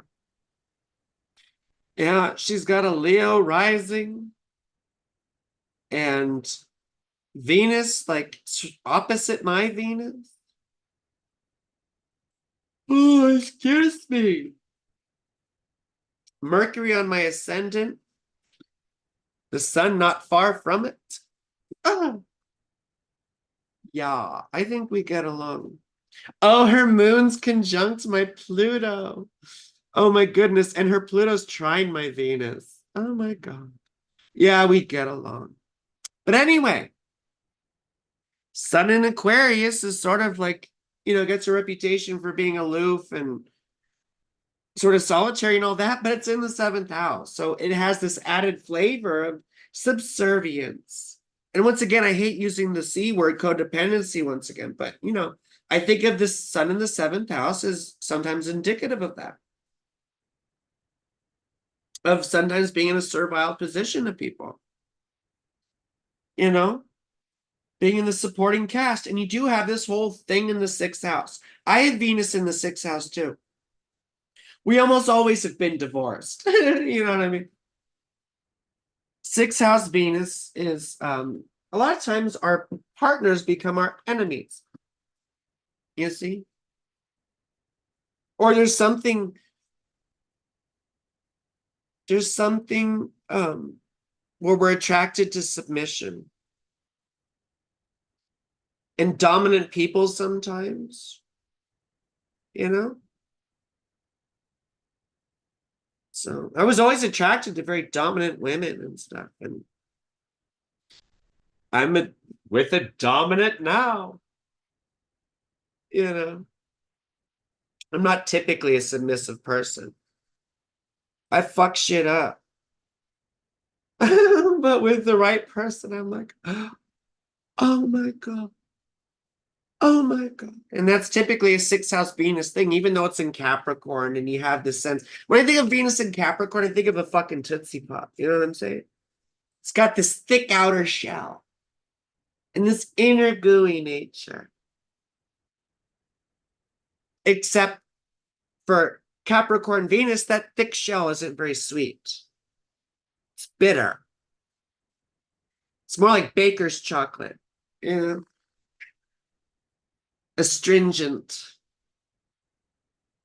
But also, so it does have a deep sensitivity. And I also think of it as mommy, like, please, my Capricorn mommy. I mean, I have a daddy. You know what I'm saying? So it's just something to watch out for because, you don't want people to take advantage of you either. And your Libra moon, too. I'm a Libra moon. We often want to be liked. We're very aware of social convention and all that sort of thing. And we have a sense of like, we can feel the temperature when we walk into a room, you see. And we could feel, and I'm not like a Pisces can feel, but like an air sign feeling. We're aware mentally that people are agitated or uncomfortable. And that makes us what? agitated or uncomfortable. And what do we do when we're agitated and uncomfortable in a group of people? We start going around like a little butterfly, trying to make everybody feel better, inserting ourselves into situations. And it will ultimately make us resentful because people don't care and they won't appreciate it anyway. If people want help, they will ask for it. But you and I, probably, we want to be connected to people. We want people to like us. We don't like conflict. We don't like rocking the boat. I always joke about Libra moon. It's like, you'd rather, they always say like, shit or get off the pot, right? Like Libra moon doesn't want to make a decision, so it shits its pants. We get caught up between seeing all sides of an issue and relating to different types of people, and it causes what? Emotional paralysis. And the big thing for Libra moons is learning how to. I was a manager. I managed restaurants. I'm not proud of it, but I'm proud of some things that I did. And when it came to difficult situations and conflicts, I had to grab myself by the scruff of the neck and force myself to do it because I knew what was right. And Libra moons are also terrible sluts. I mean, I'm a fucking slut, like I'm in love, and I'm like, oh, I mean, I'm poly, but I'm like, I'm just interested in you right now, Daddy. But I'm still a fucking slut. And we could be very shallow too. And there's nothing wrong with that. We like nice things and we like pretty people. And we definitely like to fuck. So once again, nothing to be ashamed of, but to be aware of. And the moon is in the third house, which in traditional astrology, ancient astrology, that was the house of the goddess. The third house. It represented feminine power and feminine things. And it's where the moon rejoiced. If you're familiar with planetary joys. So having the moon in the third house like that is a very powerful position. And it makes for a very effective communicator. What the fuck is up with my microphone? I hate fucking Zoom. But it's a very effective communicator and someone who's very good at connecting with other people and very intelligent. So, am I up, Amber? Did I go too far? You stopped at the exact moment I was getting ready to tell you it's time. Cool. Just be careful with that unhappy And I mom. can hear you. I can hear you just fine. Zoom stopped breaking out at all.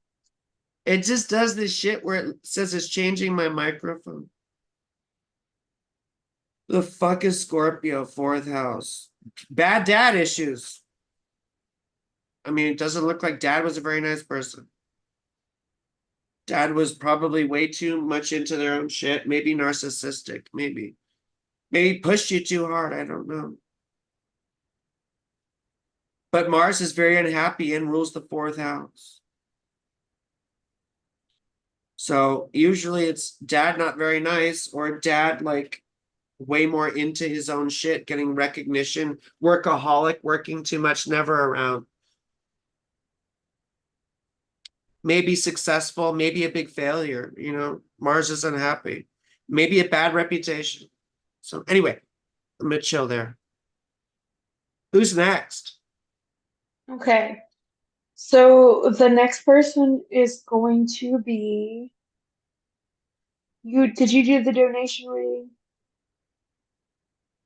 That was Elizabeth. Okay. Just wanted to make sure. So the next person is Karen Chapman. She's in her birthday is January 20th, Wait, 1972. hold on 1 second. Elizabeth said, I'm a site supervisor for a security courthouse. What did I say about, oh, she's involved with security. That's interesting. Anyway, sorry, go on. Okay. If you want to comment more, That's Dude, fine. we I got just wanted fucking, to tell you the birthday whenever you're ready. we've got Oh, 10. your lovely is here. My lovely is here. Who? Who do you think? Your spouse. My daddy is here. Oh my God. You're fucking kidding me, yo. No. They said hi, baby. Where? I didn't see. I can't see. Where? Oh, there they are. You didn't have to come, Daddy. Oh my God. Oh my God. Oh, Caitlin said Leona Risings Unite. Oh, Dad is here.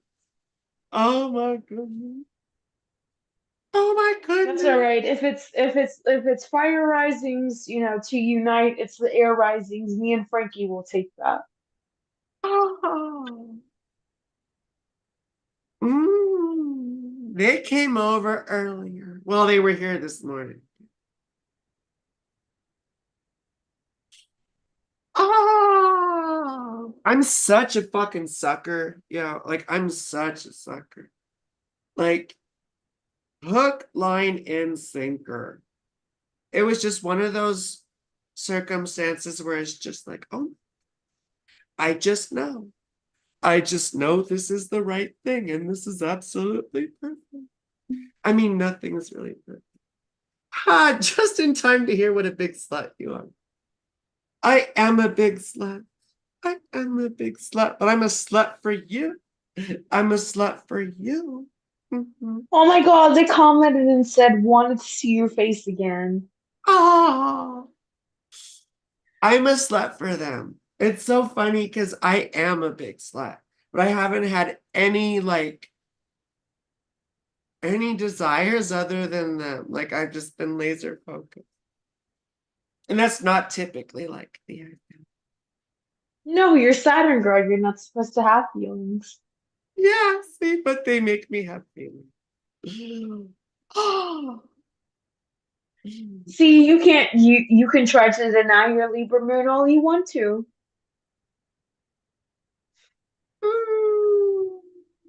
Okay, I'm gonna do my last reading. Okay, I'm gonna stop. Okay.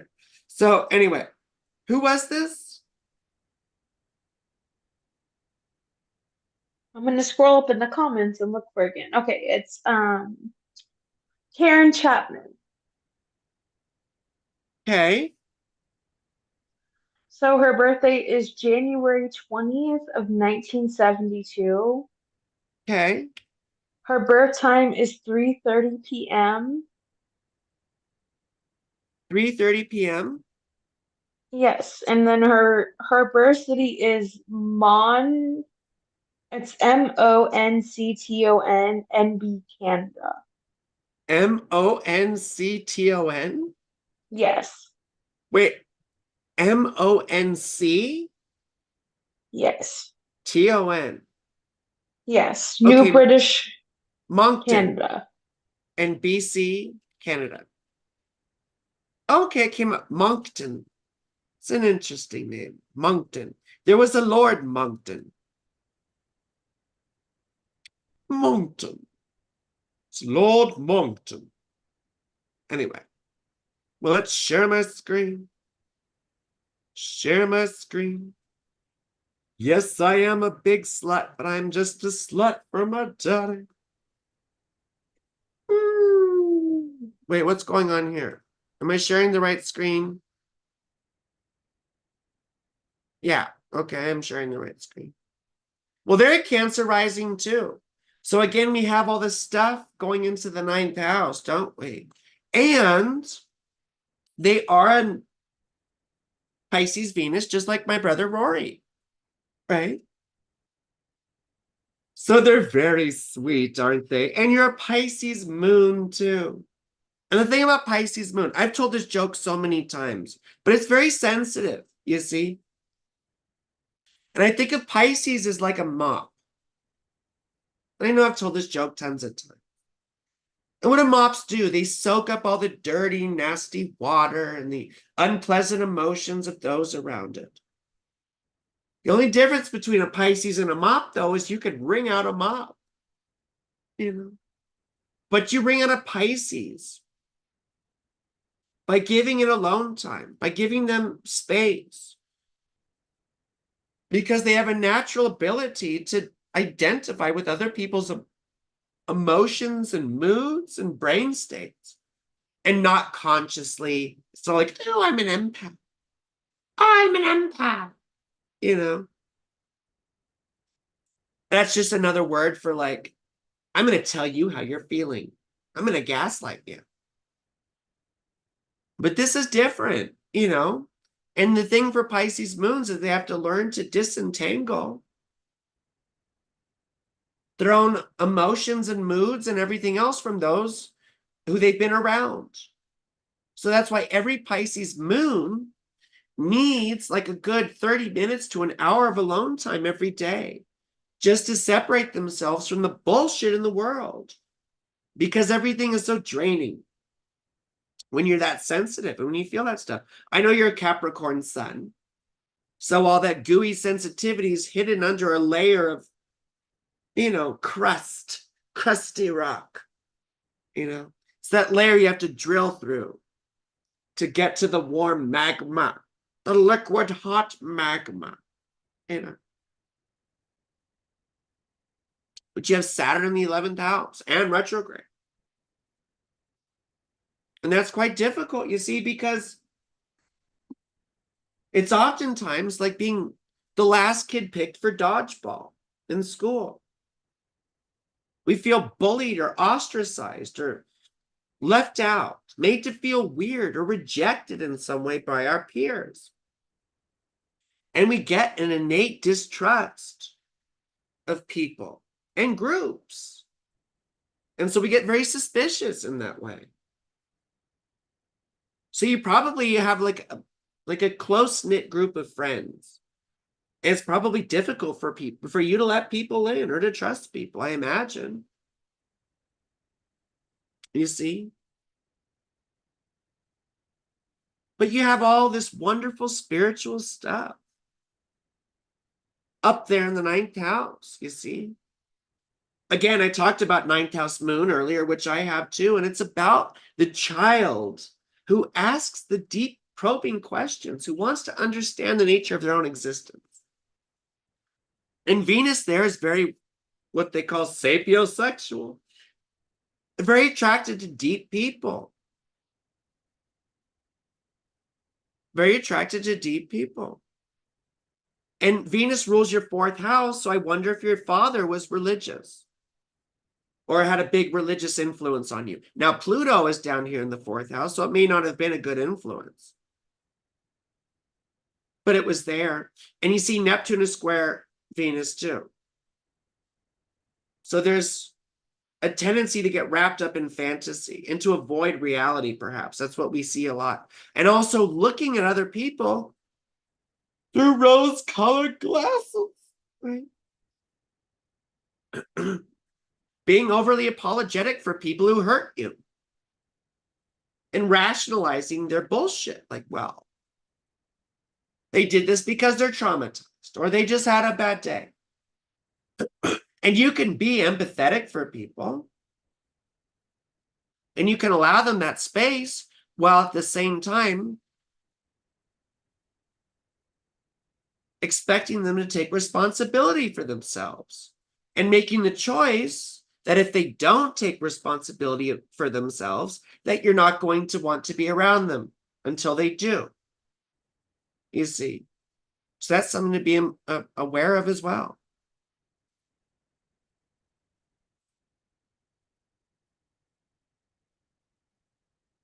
And Sun in the 7th house, even being a hard-nosed Capricorn, is going to make someone very soft inside and really want connection and crave connection. And you have to be careful that you don't allow yourself to be treated like bullshit in order to get that. But Saturn is very closely trying the Sun, like within minutes. And that does give someone a sense of discipline and a sense of direction and a sense of structure. I mean, it might give you resting bitch face, but it's a wonderful thing to have, you see. It helps you stay grounded and to make things reality. You're not content to just talk about them, you see. And you're going to have Jupiter go into your 12th house too. So hopefully you were listening about that earlier, where I talked about healing seclusion, you know, and embarking on a journey for therapy, working on substance issues or mental health issues, but taking yourself out of these stressful, draining situations that are, quite frankly, robbing you of force. And you have to reassess your life. And maybe it's been a bit self-destructive. And when Jupiter goes through here, we have to own up to our self-destructive tendencies and sort of bring them into the light, expose them to ourselves. Because that's the only way we can begin to work on things. You know, it's attention, really. It's learning to be self-inquiring and see parts of ourselves that are very uncomfortable, that we avoid, right? And we insulate ourselves from these parts of ourselves with Time. thank you, with fantasy and with ideas about the way things should be, you know, even when they're not that way. And it really helps us to be more in tune with reality and to accurately assess our position. So then we could really make changes or development. Otherwise, we're just convincing ourselves of things. So that was time. Time after time. If you fall, I will catch you. I'll be waiting. Time after time. Dad was Pentecostal. Yeah, Pentecostal's rough. Pentecostal's rough. And that's one of those denominations with a very weird history. I remember I listened about the history before from a book I was reading called Occult America. But I mean, it's not the greatest scholarship in the world either. But there's interesting things about the Pentecostal church and its origins. So much. Thank you. Very accurate. Much love. Thank you so much, sweetheart. Thank you. Thank you. Amber, what did you want to say? You're on mute, sweetheart. You're on mute. You're on mute. You're muted. I can't hear you. Okay. I just wanted to thank everyone who donated tonight, who is a consistent watcher of our lives. I'm watching, and I always take name of who you are. If you want a astrological consultation, please don't hesitate to message either one of us on our business page. I'm pretty expensive, Donations are, so Amber's also available. it's okay, I'm pretty much cheaper, but if you're looking for a consultation, don't hesitate to book with either me or her. Yeah, exactly. We're both, We're more than happy to give you the answers that you're looking for. well, not that you're looking for the right, it's real answers. I'm not going to tell you what you're looking for necessarily unless you're looking for the truth. Because I will do my best to give you the honest truth, even if it's difficult. But I try and temper things with a little bit of sensitivity, you see. So, oh, please. Ah, Shall we get off live? after I, like, you know, do that a couple You can more. do that off camera, babe. I know I can. It's just, you know, I know I can. Anyway, I love everyone and thank you so much for coming. We love you guys. And Thank I you for hope so, coming. yes, and I hope some of this was useful, you know. Oh, anyway. Oh, okay. Please like, sub, comment the stream before you go. Please, please, please. It helps the channel. Please check out content because we both work very hard on this, and the content we push out is important to us. And And Caleb if loves, you have if you have any content ideas, please don't be afraid to push it to either one of us. Yeah, if there's something you want to see us, like I'm gonna do a video on why Ophiuchus isn't a fucking thing, and that's gonna be fun. Although I did talk about it here tonight. But Caleb, I love you too. You changed my life, sweetheart. Thank you. I wouldn't be Saturn Girl without you. And then my daughter. Oh, I love you too, Caleb, I buddy. may hit you up after the stream, so be prepared. I mean, dang, whatever. Anyway, thank you so much, everyone. I love you.